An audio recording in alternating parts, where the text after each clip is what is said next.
Let's see what Psaki said about the vaccine mandates and how they're going to contribute to more labor shortages. Roll that, G. There are other issues in the supply chain, including manufacturing and international manufacturing hubs, where the issue there is the number of people who aren't showing up for work or factories that are shut down because of COVID. We are still the world's largest supplier of vaccines, know-how, manufacturing capacity to help address that. We've seen different types of supply chain issues as it relates to lumber, as it relates to chips. There are different solutions for different industries, and we're working to address all of them at the same time. There are some people who say that the president should be pressuring unions to loosen work restrictions that are keeping, for instance, truck drivers limited on their hours behind the wheel, or these ports operating at a less than full capacity.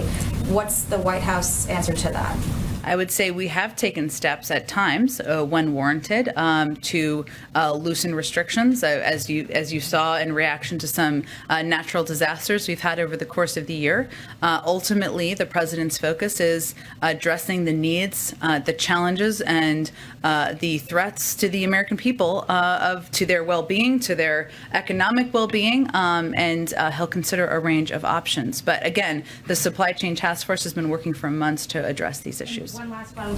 What's his answer? What's the White House response to people who say vaccine mandates have reduced the workforce and contributed to this problem?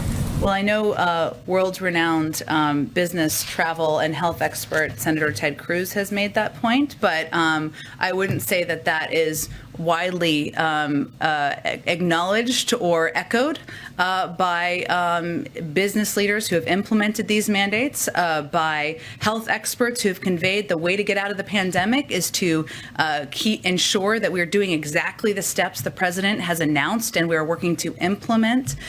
It doesn't mean this isn't hard and challenging. Of course it is. We're in the middle of a global pandemic. But ultimately, the job of the president of the United States is to lead, is to follow the advice of health experts, is to ensure that he is protecting the lives of people across the country. So I know there was a little hubbub over the course of the last few days about Southwest Airlines. We now know that some of those claims were absolutely false, and actually the issues were completely unrelated to vaccine mandates. But again, what we've seen business to business across the country is this is the way to save lives, create more certainty. It's good for the economy, and it's something we're looking forward to implementing. Man, you really got to work at it to be able to lie like that with that much of a straight face and keep going. You got to be really good. She must get paid really well. Because almost none of that is true. None of that almost is true. Yeah, but I think she really believes it. Did you hear the Southwest CEO today? She really believes it, though. No, she doesn't. I think she does. She doesn't believe it. She's putting a smile on and just spewing it. Did she hear the Southwest CEO today? Maybe not. I mean, some would say the Southwest pilots have already won for standing up for what they believe in. And he had no choice because he knew they were going to shut it down. And what does he do? He comes out today. What does he say? Well, no employees are going to get fired over this vaccine mandate.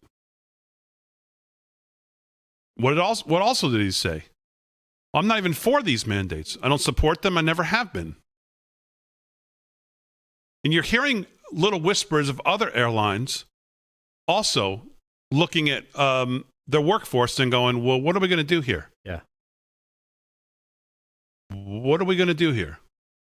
And as we creep closer to December, you're going to have cops, teachers, military, truck drivers, pilots. It's all going to come to a head. It's all going to come to a head. And I believe it will come to a head for liberty.